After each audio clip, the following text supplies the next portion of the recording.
El príncipe tartamudo ha sido transformado, ha sido tocado por el Dios Altísimo,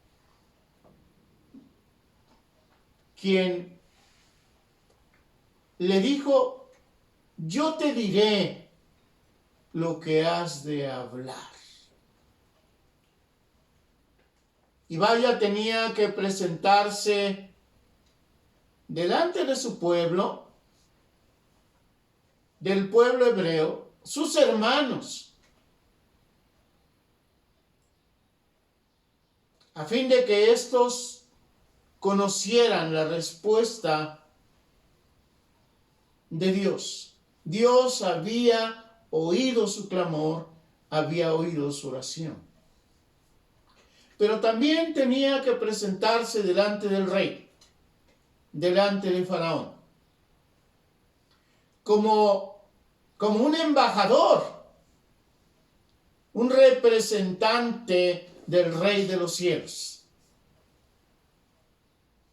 Un hombre que en esta representación tenía toda la autoridad para reclamar la libertad de los hebreos. Y Dios le dio gracia, y Dios le dio palabra, quitó su tartamudez, se transformó, fue transformado en un profeta único, un profeta especial, reconocido por los hebreos. Ciertamente batalló con ellos a causa de su incredulidad. Pero hoy es una figura histórica en el pueblo de Israel, respetada en la autoridad de la palabra que Dios le dio. Eso es lo que Dios hace, eso es lo que Dios hizo. Conocemos y nos referiremos a esto. Lo que la Biblia habla de las plagas de Egipto. Hace mucho que hemos dicho que las plagas son juicios. La humanidad hoy está pasando por juicio. No es el juicio que condena, no es el juicio que lleva a la prisión, es el juicio que toca el corazón para que el hombre se vuelva a Dios. Hay mucho temor, hay mucho miedo en la lectura del libro del Apocalipsis. Y aún en la iglesia hay muchos que dicen: yo no lo leo, me da miedo. Bueno, en el Apocalipsis hay juicios, pero es un juicio para el que no cree.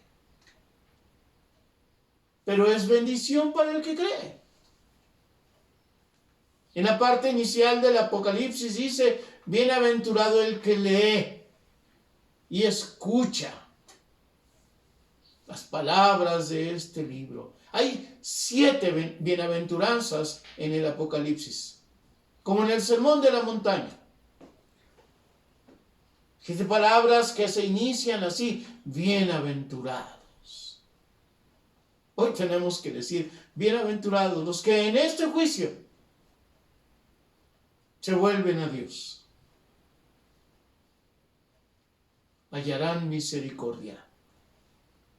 Hallaremos misericordia.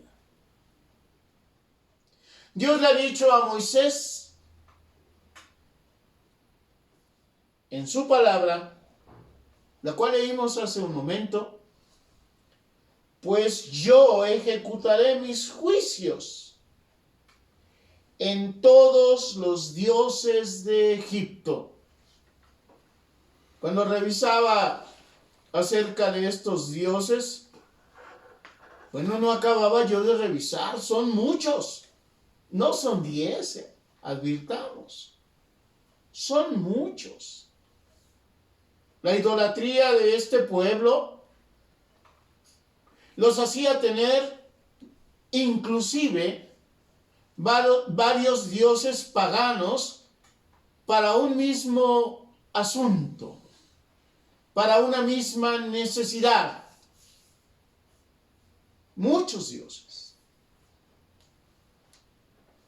Y Dios pone a juicio los dioses de Egipto. Por muchas razones. Las que encontramos en la Biblia nos dicen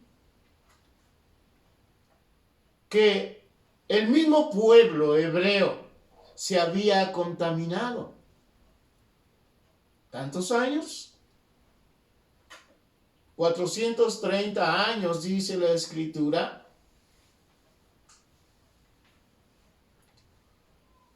$390 para ser precisos, porque 40 años fueron los que estuvieron en el desierto,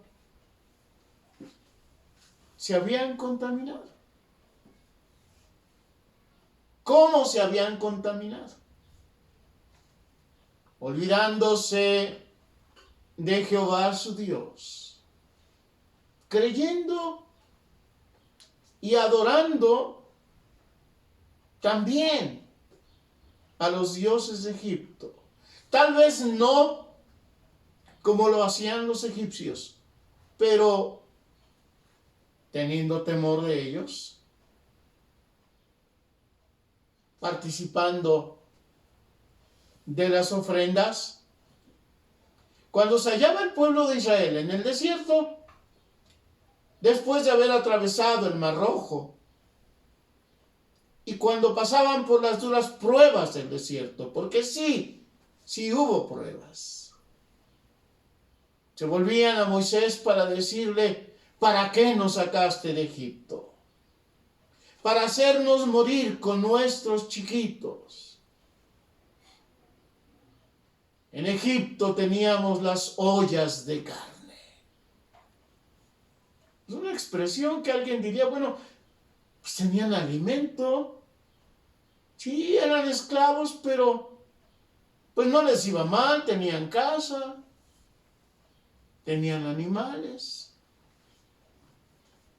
Pero esas ollas de carne era la carne que había sido presentada a los dioses egipcios.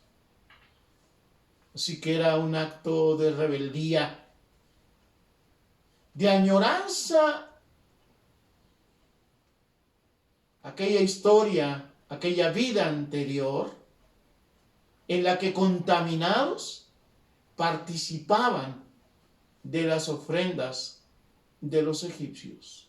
Por eso Dios decide ejecutar sus juicios en contra de los dioses egipcios. ¿Para qué? No solamente para azotar a quien había esclavizado a su pueblo, sino para que su propio pueblo entendiera que los dioses egipcios son nada, pues no habían podido librar a Egipto, a Faraón, de aquellas plagas que vinieron sobre ellos. Que no era posible y no es posible confiar en un Dios, y lo digo, y si pudiera escribirlo, lo escribiría con minúsculas, en un Dios que no fue capaz de defenderlos, de librarlos Bien dice la Biblia, el libro de los Salmos, que aquellos dioses tienen ojos y no ven, tienen boca y no hablan, y como no andan, los tienen que cargar. Así son sus dioses, dice el Señor. Así que entonces Dios trajo juicios sobre Egipto. 10 juicios, 10 plagas, sangre, ranas, piojos, moscas y toda clase de insectos. La plaga sobre el ganado, úlceras y sarpullido, granizo y fuego, langostas, tinieblas y la muerte del primogénito. Mencionaré solamente algunas de ellas. Dice la Biblia que Moisés vino delante de Faraón y con su vara, lo que tenía en su mano, tocó las aguas del Nilo y éstas se convirtieron en sangre. Y no se podía beber esa agua. No solamente las aguas del Nilo, aquellas otras fuentes de agua, arroyos, estanques, también fueron convertidos en sangre. Una gran mortandad en los peces. Una muerte que apestaba justamente por la descomposición de aquellos animales, de aquellos peces, que también formaban parte de la alimentación de Egipto. Y el dios Num era considerado el dador y el guardián del río Nilo. No pudo guardar el río.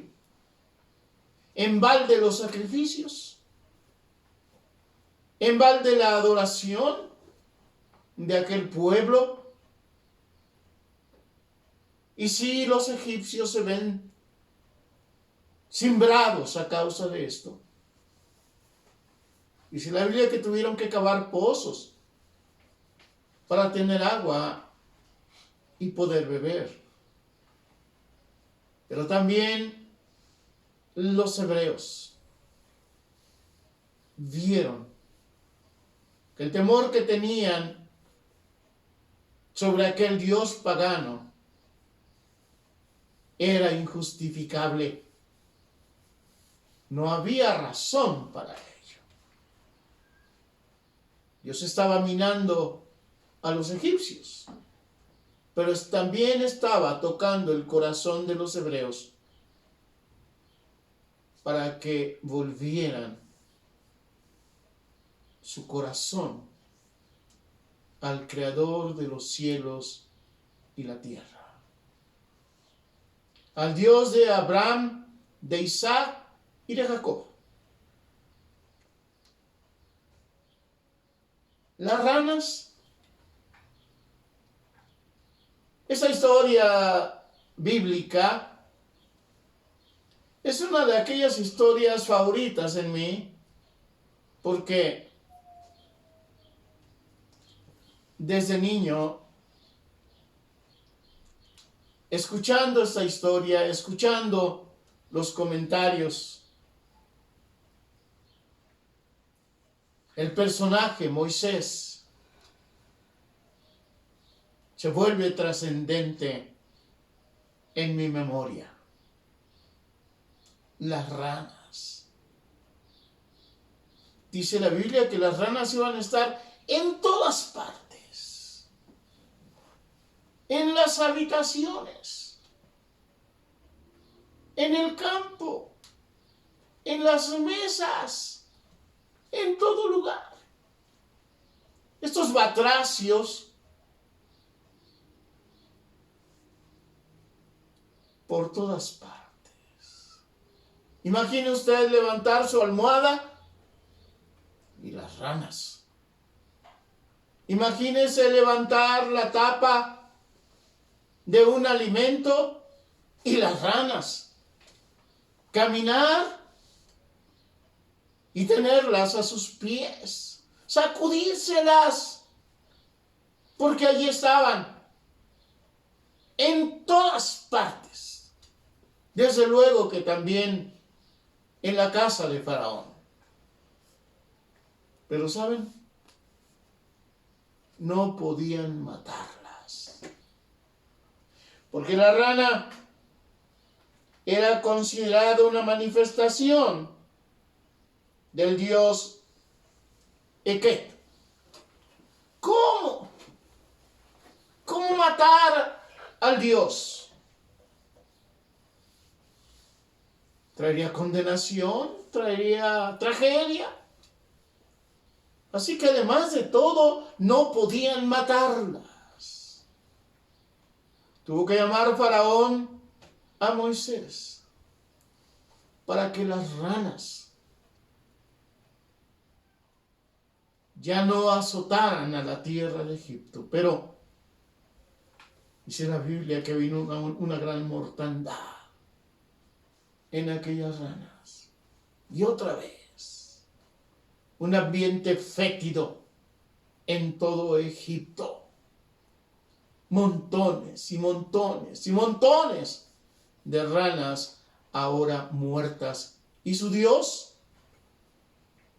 fue incapaz de librar a aquel pueblo de esta plaga, de este juicio.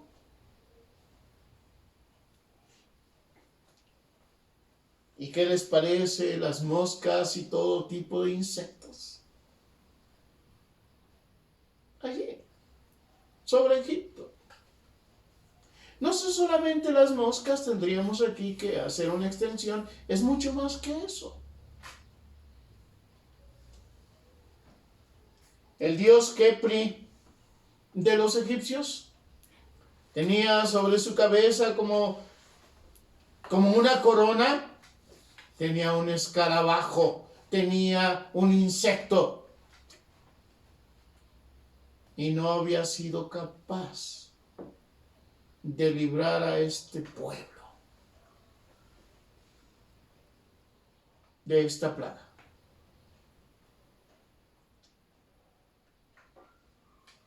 Aquí tenemos que destacar que a partir de este juicio, Dios hace una diferencia entre los egipcios y los hebreos.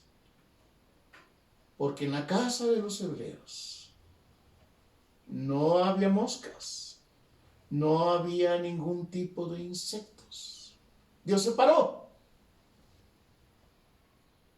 a su pueblo de los egipcios. Ninguna de las siguientes plagas o juicios afectaron al pueblo de Dios, al pueblo hebreo.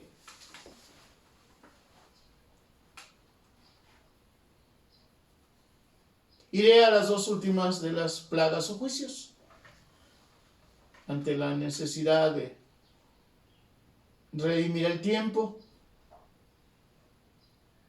Y dice la Biblia que Dios trajo tinieblas sobre Egipto por 3 días. Nadie podía tocar a su compañero. Era tal la densidad de aquellas tinieblas que nadie podía caminar sin tropezar. No había un resquicio de luz, aunque fuera pequeño. No había luz. Tinieblas sobre la tierra. Pero luz. En la casa de los hebreos. Y el dios Sol, Amón-Ra, no fue capaz de disipar las tinieblas. Uno de los dioses principales de Egipto no tuvo poder para darles luz. Tuvo Faraón que llamar a Moisés, seguramente iluminado de alguna antorcha. Vino hasta Faraón y Faraón suplicó: voy a dejar salir a tu pueblo, pero pide, pero ruega a tu Dios. Pero cuando vino la luz y cuando cada uno de estos juicios fueron cumplidos en Egipto, Faraón endureció su corazón, dice la Biblia, y no quiso dejar salir al pueblo de Dios. Este juicio es el preámbulo de la peor tragedia que vendría sobre aquella tierra. Ya habían muerto los animales, ya las langostas habían comido toda planta verde, toda hoja verde, ya los ganados habían muerto,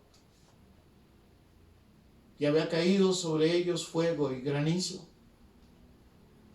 las moscas, las ranas, el agua en sangre, todo esto. Pero dice la Biblia que Dios había endurecido el corazón de Egipto, de Faraón. Cosa terrible.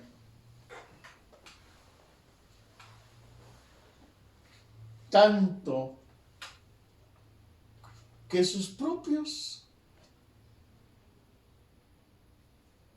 hombres de confianza, consejeros, le decían a Faraón: deja ir a estos hombres para que sirvan a Jehová su Dios. Déjalos ir.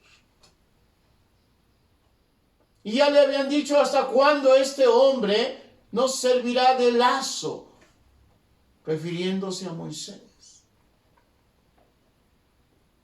Ni los encantadores, ni los hechiceros, ni los magos de Egipto tenían solución.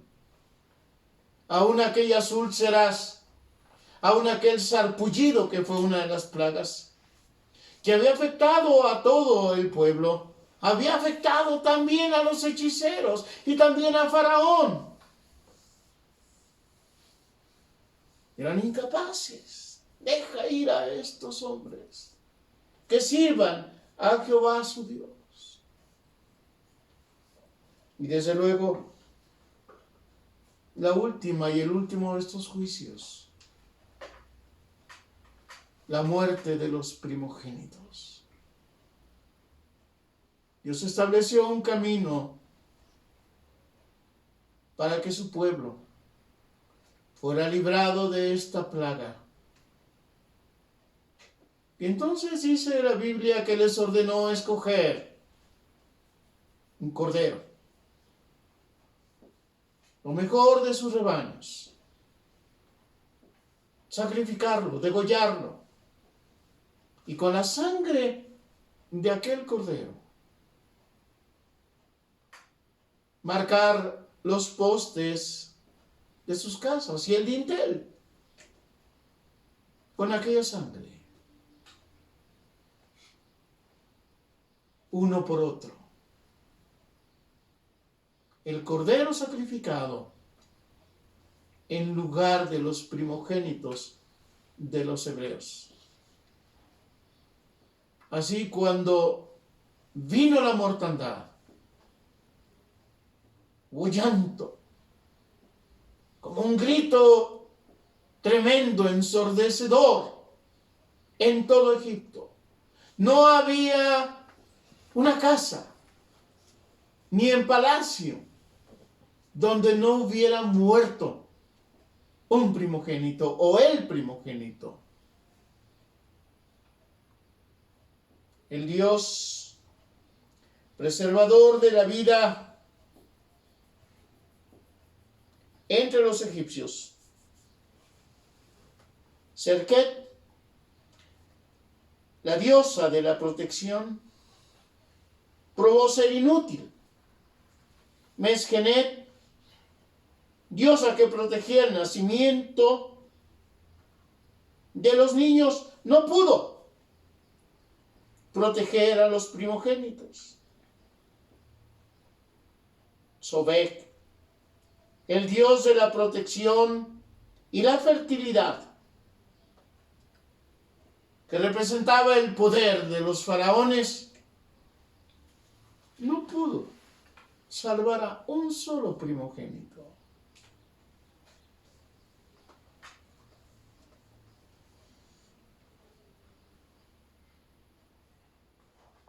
Entonces, cuando Faraón permitió que este pueblo saliera, y dice la Biblia que era tal la gracia de Dios sobre su pueblo, que las casas de los egipcios, las mujeres egipcias, daban de sus bienes, de sus joyas, a las mujeres hebreas, pero que se fueran, que ya se fueran,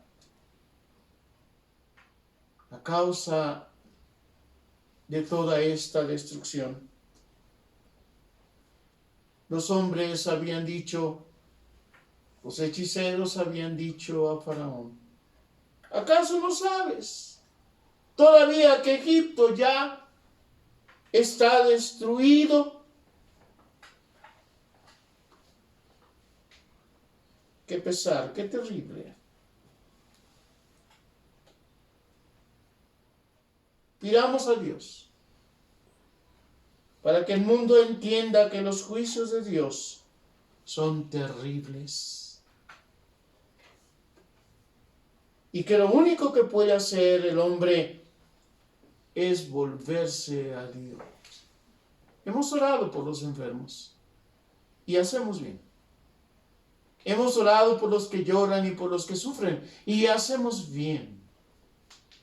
Oremos porque el hombre se convierta a Dios.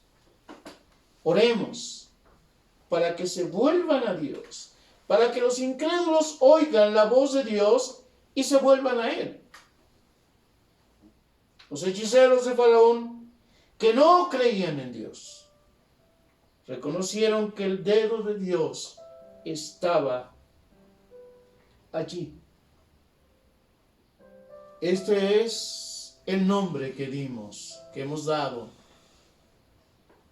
a nuestra consideración. Dedo de Dios es este, decían los hechiceros. Dedo de Dios es este, dirán los hombres, hoy en la tierra. Dice la Biblia, en la voz del apóstol Pedro, que Dios extiende su misericordia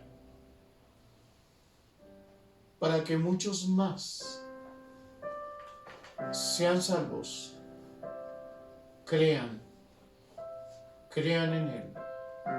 Oremos para que el incrédulo se convierta. No oramos por el incrédulo.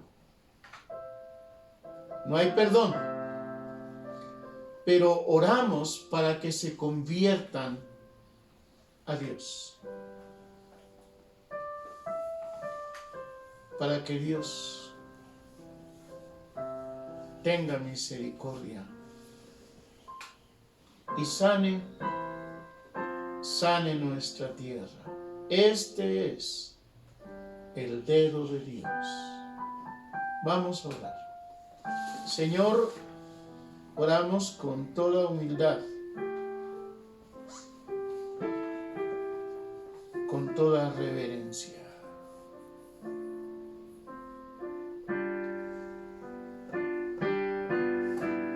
Este es el dedo de Dios.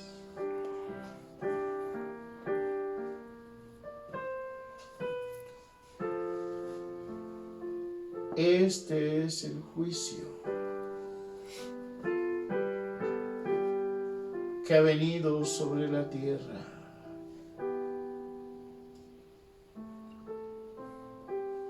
Si los hechiceros de Egipto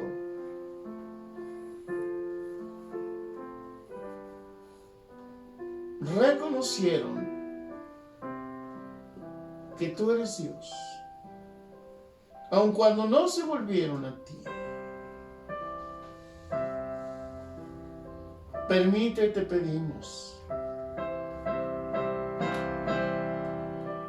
que quienes habitamos la tierra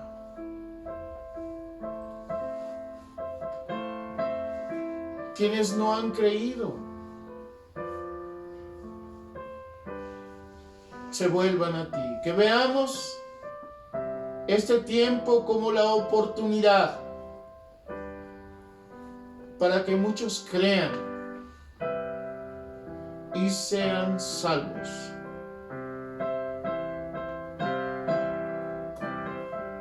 Tú, Señor, tomaste la vida de Faraón y le diste la palabra y le diste el hablar. Lo transformaste en un profeta, en un embajador que con autoridad y viniendo en nombre del Rey de los cielos, se presentó delante de aquel rey terrenal y por su mano fueron hechos estos prodigios. Y en este juicio y en estos juicios, los hebreos, tu pueblo, dejaron de creer en esos dioses y volvieron su mirada hacia ti. Es tiempo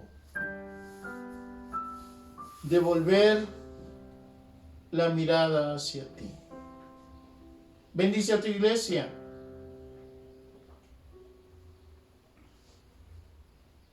Es la sal de la tierra. La sal que significó la preservación del alimento,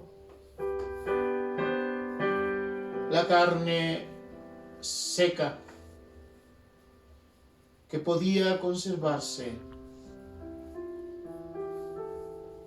por mucho tiempo. Permite que sea así. Que los que nos rodean escuchen tu voz.